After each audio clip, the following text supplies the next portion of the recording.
everybody, and welcome back to Real Pod. I hope that this episode is finding you well. If it's finding you unwell, that's okay, because we're going to talk about some of that today. And I'm not just talking about well, yes, I am talking about if your mental health's not in a great spot, but I mean more primarily if the current state of the world and the government and politics is getting you down and watching the news depresses you, I feel you. I understand. And today's guest is going to help you navigate that. So if you are feeling worn down or exhausted by the current state of our country, this episode is for you. Joining me today is Alencia Johnson. She is an award-winning cultural commentator, a political advisor. She played a pivotal role in major political campaigns, including those of President Barack Obama, Senator Elizabeth Warren, and she was a senior advisor to President Joe Biden and Vice President Kamala Harris during their 2020 campaign. I mean, she's a badass. How iconic is that? And she is now an author of her brand new book called Flip the Tables, The Everyday Disruptor's Guide to Finding Courage and Making Change. Be sure to grab a copy of Flip the Tables for yourself. In today's conversation, we're also going to talk about when it's time to unplug and protect your peace and state of mind versus help and be a part of the change and get involved. I think that's a thin line that a lot of us might struggle with. How do I know when I'm supposed to do this or that, especially with what's happening all over the world? So Alencia is going to provide us with answers today. And she's also going to share with us what she believes is the most radical form of rebellion that we can all do. And I promise it's not what you think it's going to be. So without further ado, let's get started and dive into this conversation with Alencia Johnson.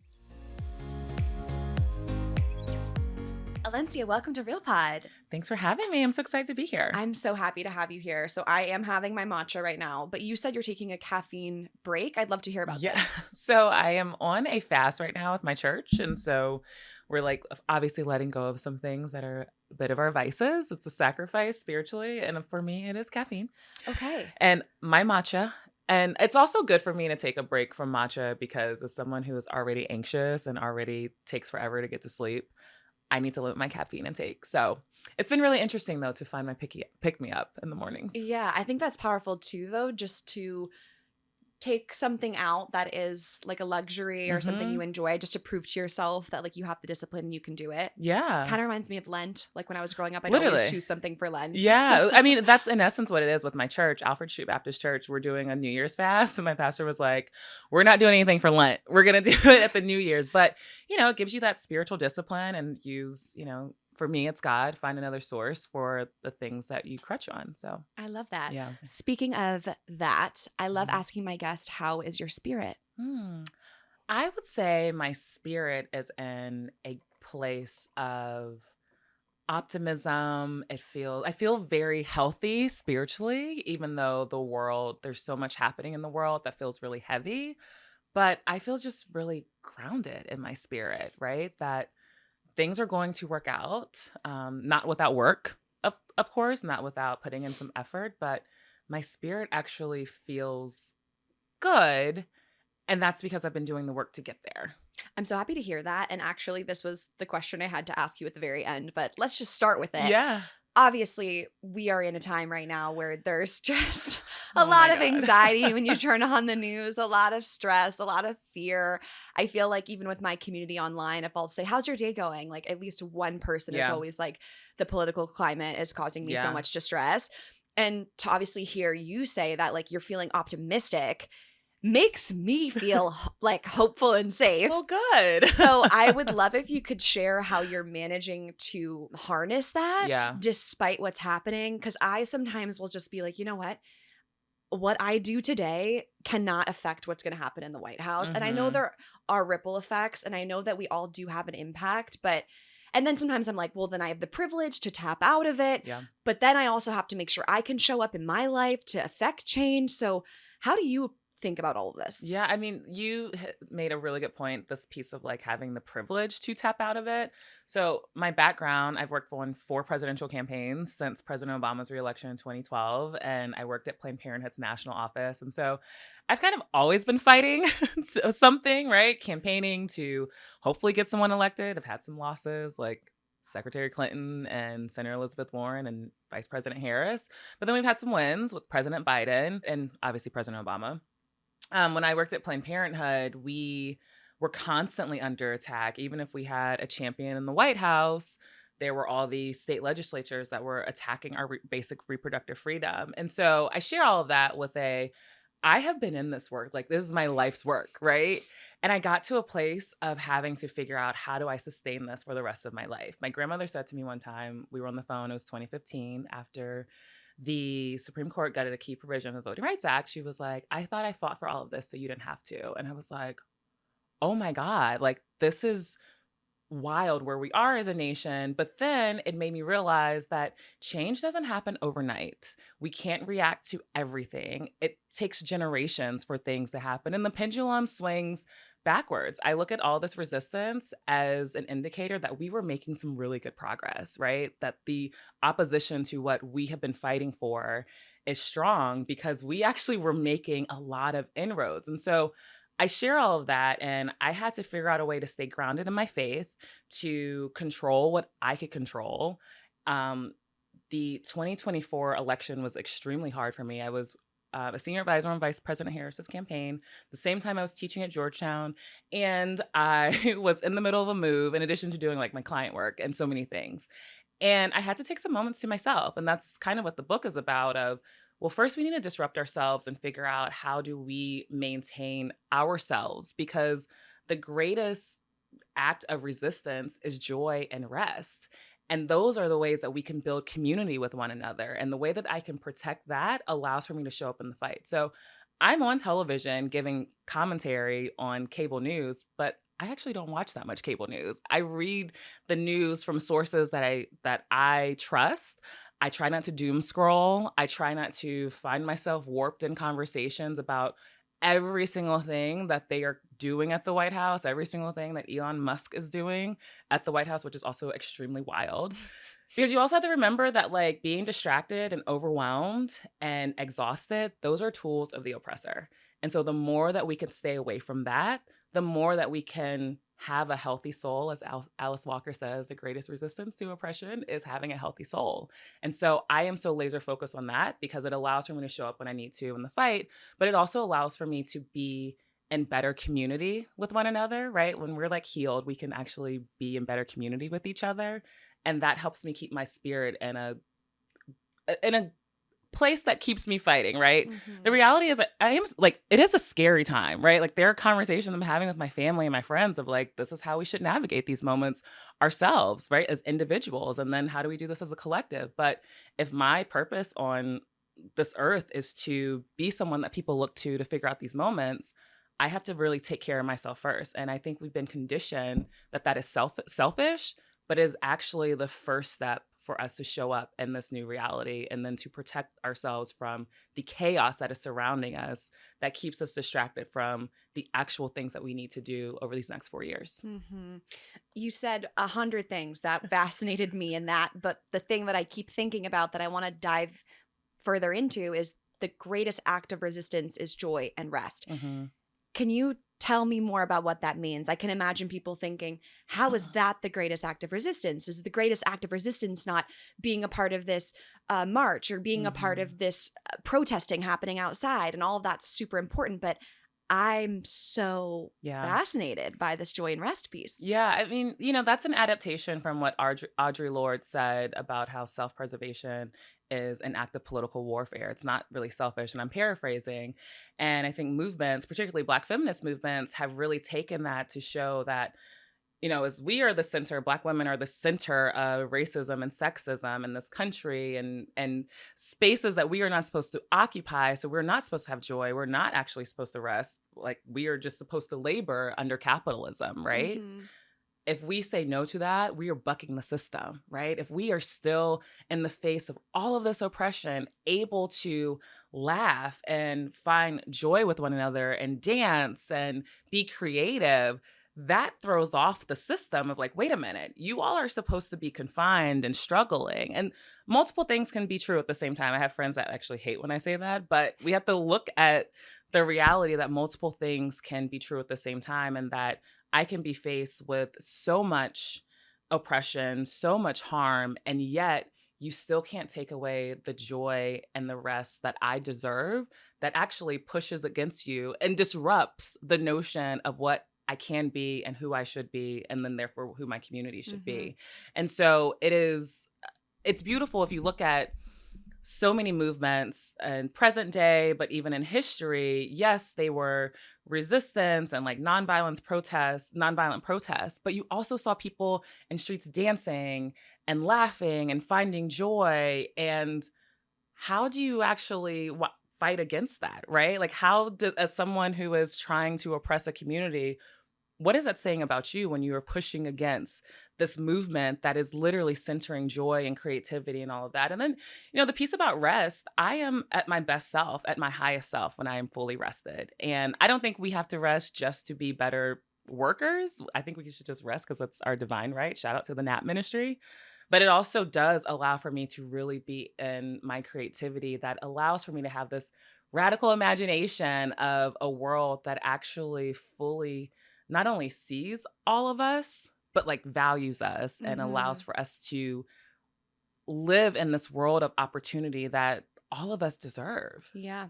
I love that. I follow it. I think at the highest level, right? If someone could think about, as simple as that person in your life who sends you the mean text, who's always trying to get you down, and you Hmm. just being like, nope, I'm still going to have a great day. Yeah. And it frustrates them so much Yeah. because they're trying to ruin your day and Yeah. ruin your life and ruin your emotions. So, I mean, honestly, it takes so much strength And to discipline. be able to be restful and joyful. Yeah.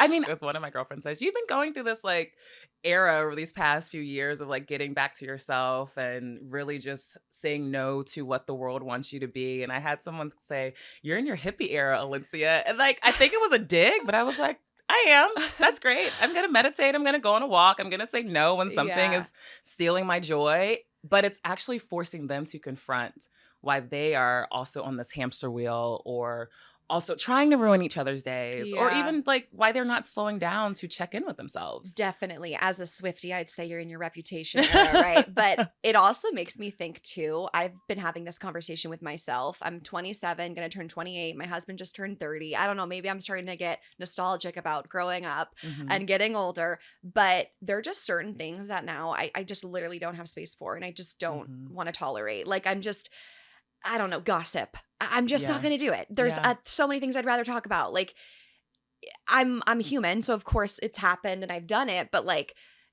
feeding into some of the drama on the internet, and she said this and that. I'll see on TikTok the way that people Hmm. obsess over like taking down someone, and Yeah. I'm like, be too busy to Yes. spend your time Yes. shitting on the downfall of someone else. Yes. Please be too busy for it. Like, Literally. And if you think about it, I mean, you asked me that question of like, how's my spirit? Well, my spirit can be in a good place because I don't absorb all of that negative energy. And, honestly, part of the reason I wrote this book is because I've been in obviously, I've done a lot of advocacy work, a lot of political work, and we are the people that are supposed to be creating a better society for all. And yet I was working with people who we were harming one another. There was the gossiping, there was just the mistreatment of one another. And what I realized is, wait, we all need to check ourselves first, right? Like, why are we playing into this? Like, how hypocritical is it for us to be harming one another and wallowing in gossip and negativity, and yet trying to do good in the world? Those things don't add up. And mhm. so it is so important for us to really check that and not, go down that path of just that toxicity, Yeah. right? But I think it speaks to our culture. Our culture is hurting, right? Like, there's society as a whole is hurting. And if we look at politics, I think it's just an extension of our values and where we are. And we have to get to the root cause of why some of us don't value the same things and why we don't see each other, and we lack empathy for humanity. And some of these things are also, extensions of that, the way that we treat each other and the gossiping, and like, how do I feel after sitting here listening to a lot of gossip? Although I will say I do watch a little bit of Real Housewives, but like, That's that's as okay. far as I can I put that in the go. rest category. It We is. need It some is. television. I love Love is Blind. Like, Yes. I just Yes. some of it makes it's mind numbing, which is Yeah. great. Sorry though, I jumped No, in. no, no. But we need those moments too, right? Yeah. Like I can keep that in a bucket, but like tearing people down. But then I also see we tear people down on the internet, and that doesn't leave room for redemption, right? Like people grow and evolve. And I'm in my 30s. Who I was actually even 5 years ago, who I was even a year ago has evolved. Who I Mhm. was in my early 20s has evolved. And if we constantly like tear each other down and hold each other to a mistake we made without giving people the grace and opportunity to grow, then like, Yeah. who are we? And I want people to understand as we talk about this, and I'm referencing as well the other intelligent, positive, bright humans I've been lucky to Mm-hmm. interview. When they talk about protecting their energy, that's not just like, oh, I choose to be happy. Yeah. That's part of it, but it's like the little actions. For Mm-hmm. example, this morning I was doing my makeup. I had 20 minutes. I thought, let me call a friend. And then I thought, you know what? This friend could not be having a good morning. They could start venting about something I don't want to hear about. Yeah. Why would I invite energy in before 9 a.m. when I can Yes. choose the podcast or the music and create my own energy right now?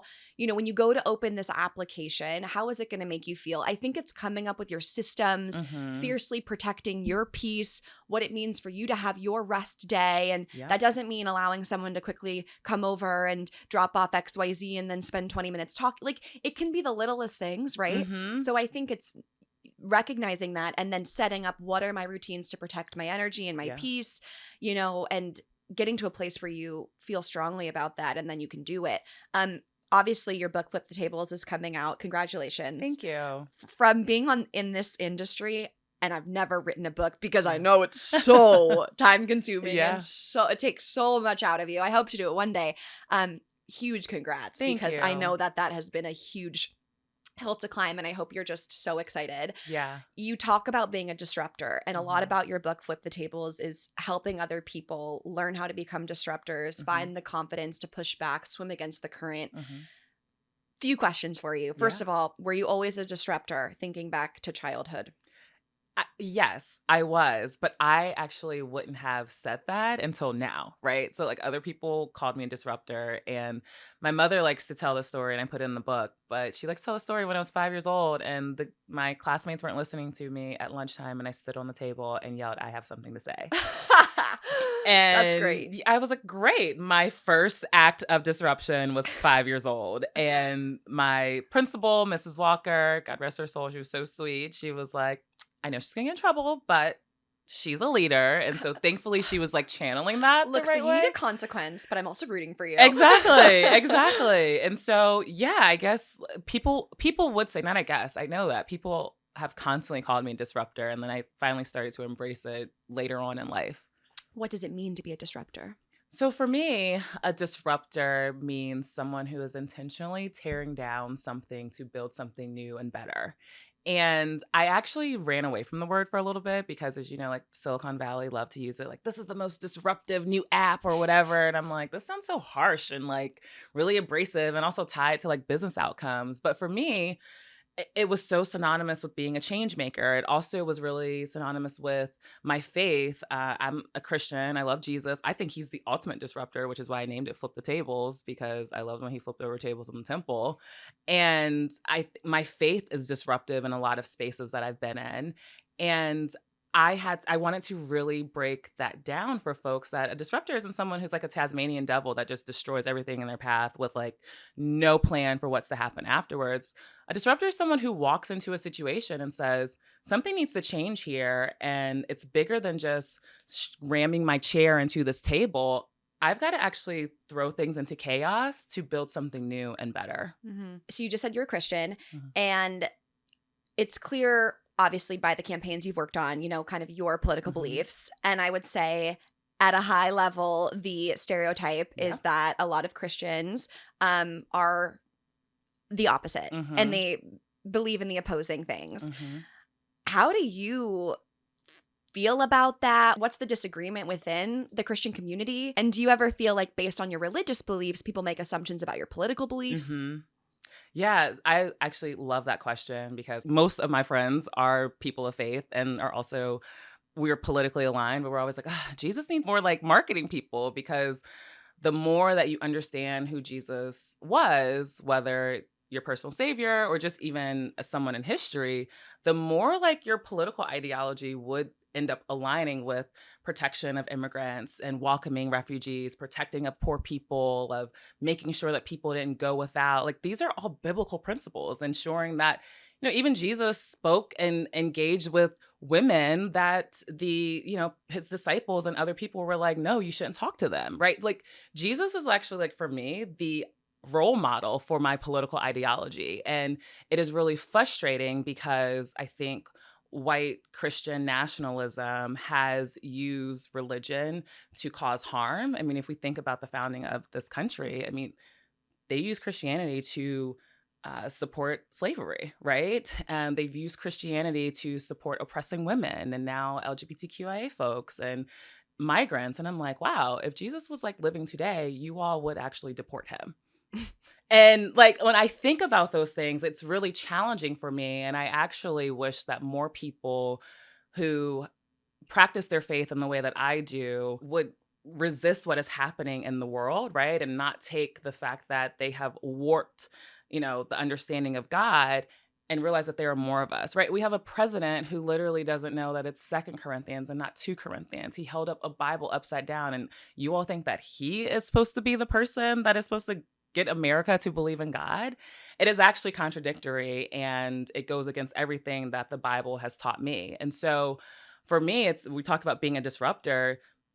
Navigating working for reproductive freedom has been disruptive as I show up very much like, yes, I am a Christian woman. I believe in Jesus. And I also believe in access to reproductive health care, including abortion rights. Like that is part of my political ideology. And so my hope is that my walk and my like very honest and bold positions on my faith actually changes some of that as well.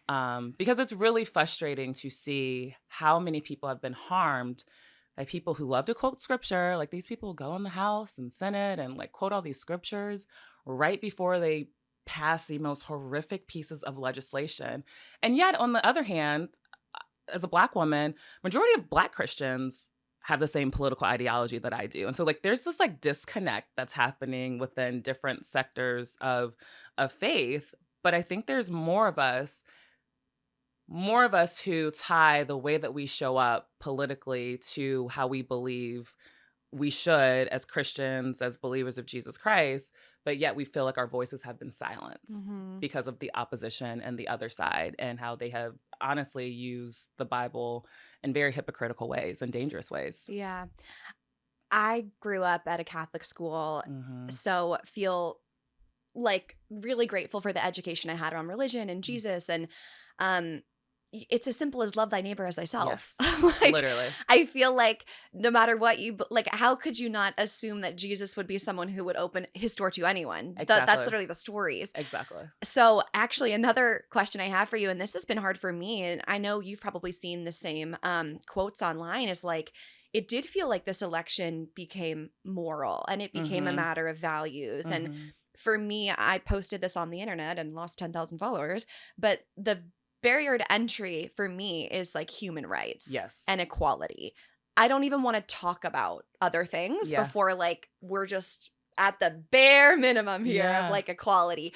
So how are you, because I've had to navigate this myself, like how are you loving thy neighbor as yourself when thy neighbor is maybe voting for or doing the things that you discuss, because like one of my favorite MLK quotes is, darkness cannot drive out darkness. Only light can do that. Right. And I think about that all the time. I'm like, the people who are, the most upset and angry, like they need the love. The person that holds his horn down in traffic for 10 seconds against you needs a smile, not the finger flipped at him.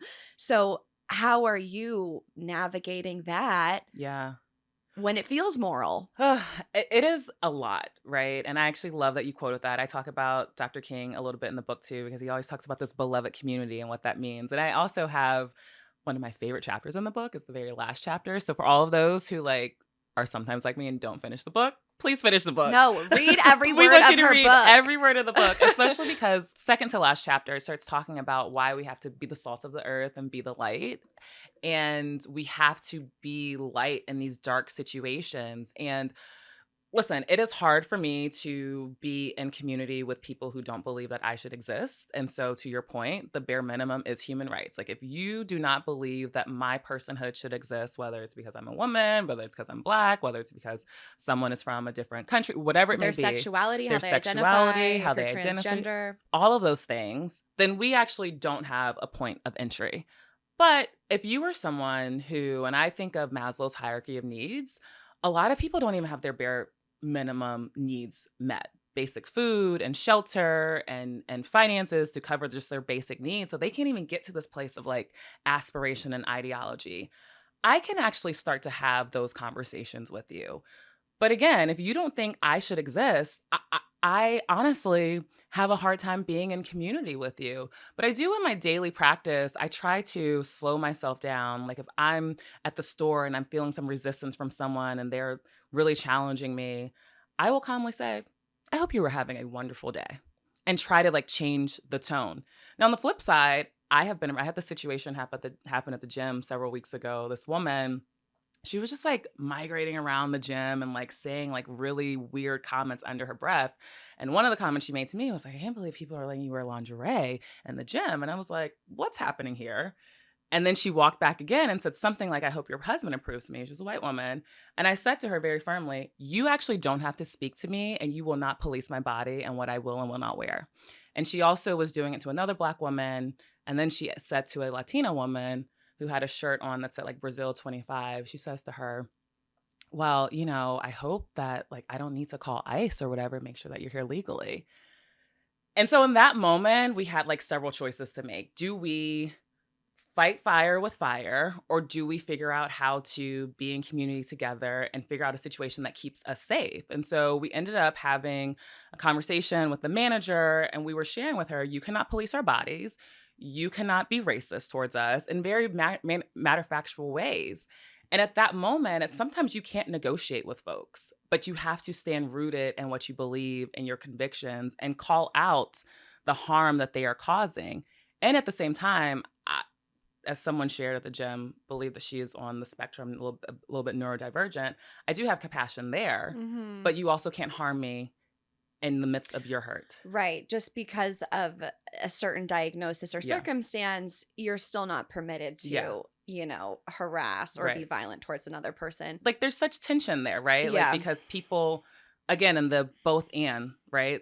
People can be dealing with certain circumstances and then still harming one another. And so for me and where I'm focused, I actually want to empower people. So if we look at the election, was 90 some million people didn't even vote.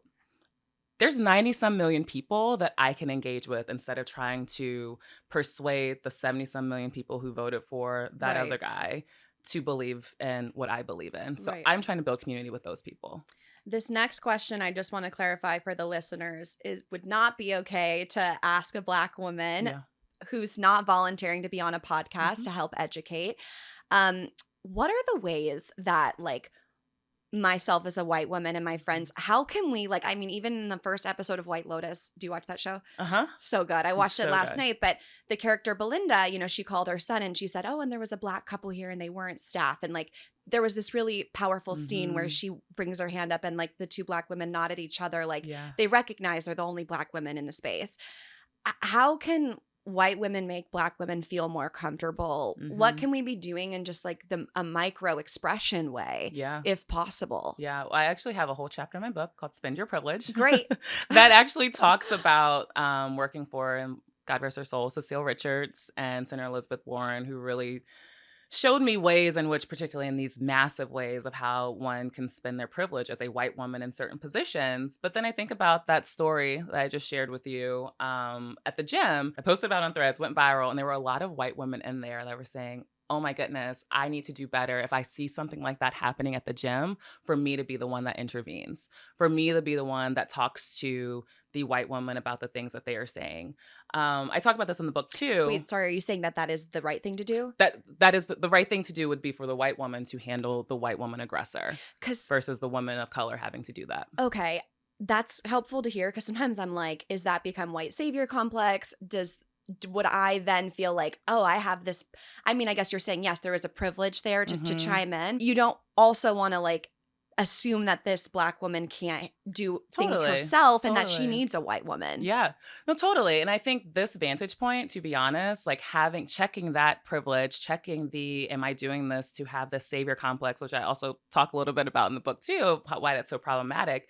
Having that base level is actually the most important and first step I believe that a lot of white women can do is like, what is my motivation behind this? Do I want to be praised, or am I literally going to be a comrade in the trenches with women of color that often requires for me to use my privilege and put that on the line in Mhm. order to make sure that less harm is done on them. Yeah. And it is as white women I am in community with will say, I don't get it right all the time. Like, yeah, but you were trying, Yeah. and understand that you have more privilege than I do. And that in addition to, you know, this work that I'm specifically talking about, also understanding that there are white women that you are in a better position of communicating with to help them shift their beliefs as well, right? If I Mhm. think about, I'd been in situations, particularly after the 2016 election, and there were a lot of white women, obviously all the white women that I'm in community with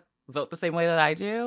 I'm like really upset. And yet some of these white women were decision makers on who's getting resources for elections. And I said, well, sometimes you all were telling women of color how we should politically organize when it's very clear by the numbers we know how to do this. What actually needs to happen is white women need to go be in community and work with these other white women who don't understand how they're voting, or maybe they do understand how they're voting.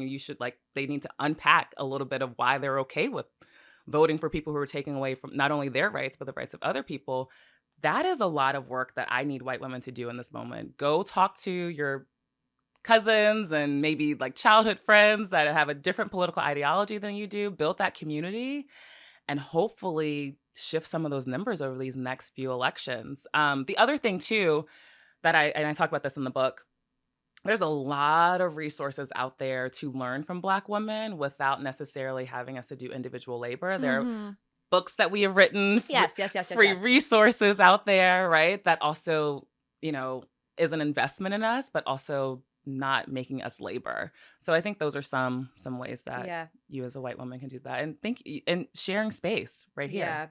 Yeah, thank you for that. I can already see for no reason. Have Yeah. we haven't discussed anything that to me isn't Yeah. just like humanity, but Right. I'm, the reviews that'll be like, I used to love this podcast until blah, blah, blah, you know what I Yeah. mean? But you know what? I've seen so many people in your position who have said, listen, this is what I believe in. And it's also education for them, because for just as many people who will get on there and be the armchair quarterbacks and say what they want to say in the reviews, you are actually teaching a whole lot of others and creating space for them to evolve their ideology as well. Thank you. I Yeah. appreciate that.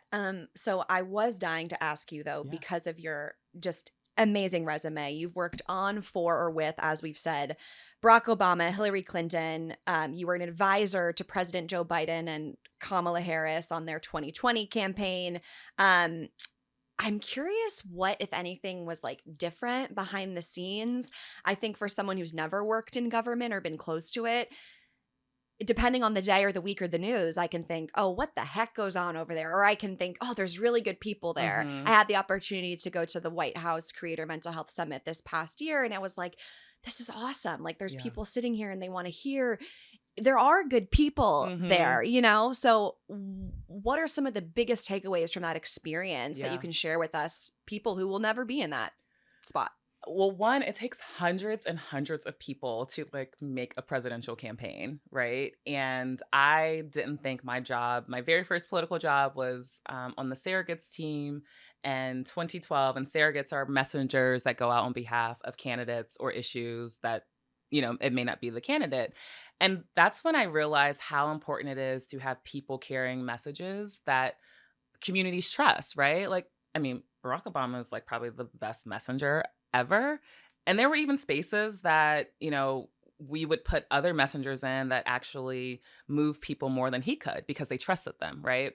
And Messengers being a speaker to go convey their message. totally, like a celebrity endorser or maybe a member of Congress. But even what I find even more powerful are community members, right? Are like we would work with small business owners who believed in a candidate, and that small business owner could convene more people than maybe the person that we were trying to get elected because people trusted them, right? Or Mhm. someone like you who's a great messenger and has this built-in community that trusts you could probably carry a message that people will trust more so than the president or whatever politician it may be. And I hate that we're in this place where we don't believe what's coming out of Right. a White House. I mean, I don't believe what's coming out of this White House, current White House, but we need those messengers and those partners. And I share that. And there's so many of us who work on these campaigns. And I've never worked in the White House. I call myself an external agitator. Like I'm the disruptor. My friends who work on the policy need on the outside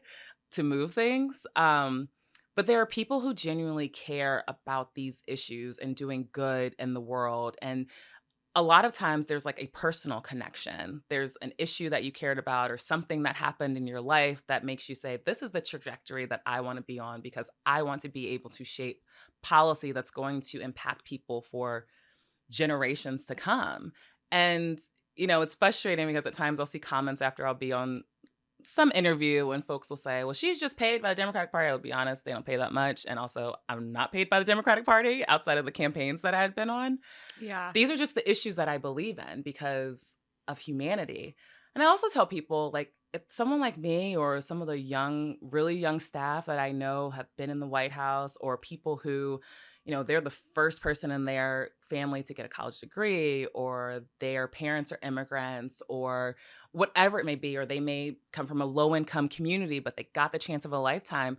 They're bringing those experiences to whether it's the White House, Congress, the, state capitol, whatever it may be. And so it is really challenging for me when I saw during the Biden-Harris administration, when they would roll out policies and proposals that were really centered on Black people or queer and trans folks or whoever it may be. And folks will say, well, oh, they're just pandering. And I'm like, well, that's actually erasing the people who not only identify as either of those or whatever issue it may be, you're erasing their experience and you're also erasing the fact that these people could actually genuinely care to make society better. And so it's actually really challenging at times when there's such a distrust in government, when there's Mm. such a distrust in our elected leaders. But it is beautiful to see and have that experience that looking around the table, all these experiences are coming to the fold. And that's what's shaping this policy that is actually really inclusive of the beauty of our country, which is actually our diversity. Yeah, definitely. And I do feel like it is hopeful at times when I get to meet someone like you and know that you've been a part of that, Mhm. probably will continue to in the future, Yeah. and that there are, those really good eggs who are trying to make good Mhm. things happen. Before I let you go, to the person listening who is going to buy your book, Flip the Yeah. Tables, and also is feeling like they want to be a disruptor. They want to make that first move, say that first thing, that Instagram post, Yeah. or send that email, whatever it is. What do you want to leave them with to feel confident Mhm. taking that first step out of the comfortableness? Yeah.